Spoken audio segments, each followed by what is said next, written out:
Welcome back, Delzing Chef here. And you know, vegan cheese, well, it's not really cheese. Sorry to burst everybody's bubble, but it can still be nice, right? But what I mean is, it's kind of like chasing the dragon. You're never going to quite get that cheese, that vegan cheese, to be just like how you had your other cheese. Nevertheless, we can do things with vegan ingredients that substitute cheese and are also quite nice. We just have to, well, not lower our expectations, but just expect that it's not going to be exactly, say, mozzarella. In this case, we're going to make cheese out of yellow split peas. But we're starting with 3 cups of water. We're going to have 1 cup of yellow split peas. All right, 1 onion, and roughly chopped. 1/2 teaspoon of coriander seed powder. We're going to put 1/2 teaspoon of garlic powder. So we're going to call this a mozzarella substitute. Something you can put on pizza. It's going to be nice. It's not going to be like mozzarella, really. It's going to be a good substitute. And we're going to put 1/2 tablespoon of savory yeast flakes. I put about 2 teaspoons there. And my little secret ingredient that I like to put in dairy substitute is cardamom. So we're just gonna chop that open. See if I can show you that we've done this before. We're gonna, there we go, and take out the seeds out of the pod, so we don't have to bother with that pod. And that's plenty, like that's heaps. So there you go. Sometimes they're black, sometimes they look like that. I'm going to put them in.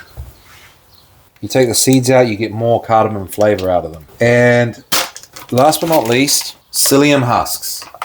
This is obviously good for fiber, if you know about that. But this is going to make it a little bit like stretchy texture. We're going to put about a tablespoon. 1, 2, 3, just a little bit more because that was a bit light. About that much. So that's a tablespoon of psyllium husks. We also want to put salt, 3/4 teaspoon. So I'm doing three pretty decent pinches. I guess mozzarella is not super salty. It's not super cheesy either in terms of like the flavor. So we didn't put a lot of savory yeast in. And that's it. So playing around with yellow split peas, because I did read that the latest vegan cheese that's going to come out, which is allegedly like a big breakthrough, is that it's made from yellow split pea. Obviously they've done some heavy processing with it, but it's meant to be like the best vegan cheese ever. So keep your eye out for that. I don't know when it's coming out or whatever, but I just decided to start playing around with yellow split peas. Yellow split peas are real nice, real tasty. Dals are really good if you cook it right.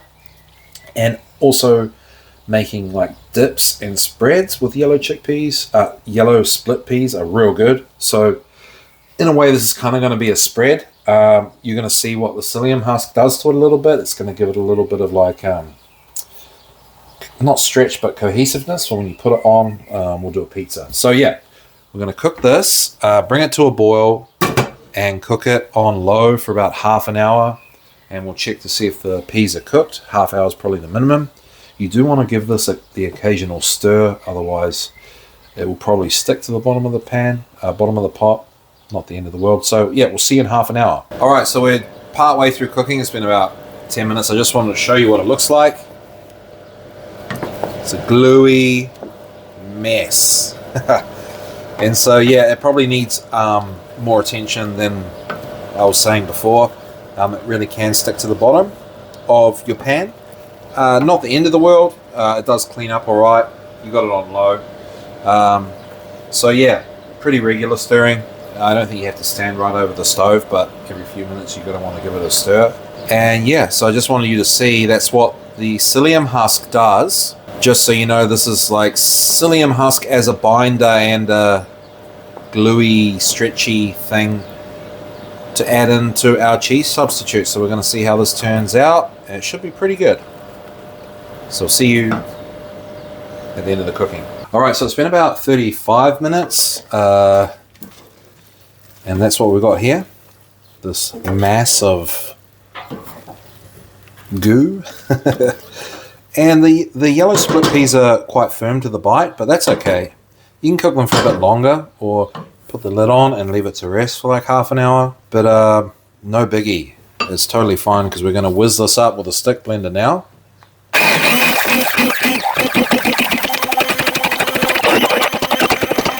Alright, that's as much as I can be bothered doing.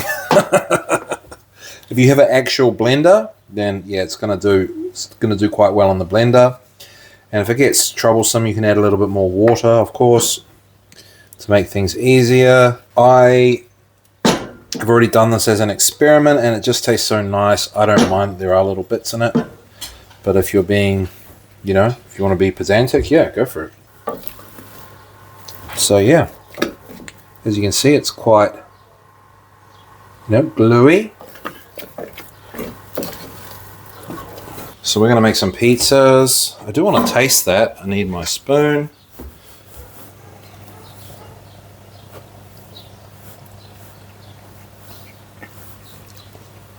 Yeah. Yeah, it's tasty. It's real good. It's really nice. Yeah, there's still bits in it, but I'm just getting on with the evening. And actually, if you just did it like this, you will be pleased. You will be pleased. As a pizza topping, just got some dough balls here.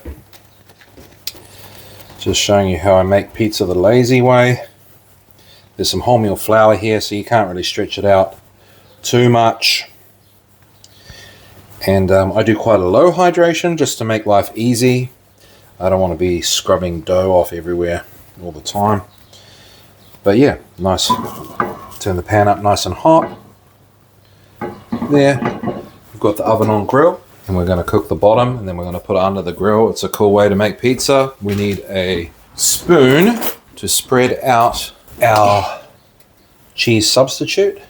The psyllium husk takes it out of the ballpark of hummus and puts it more into the ballpark of, well, cheese, I suppose. I don't mean to underplay this. I just don't want to.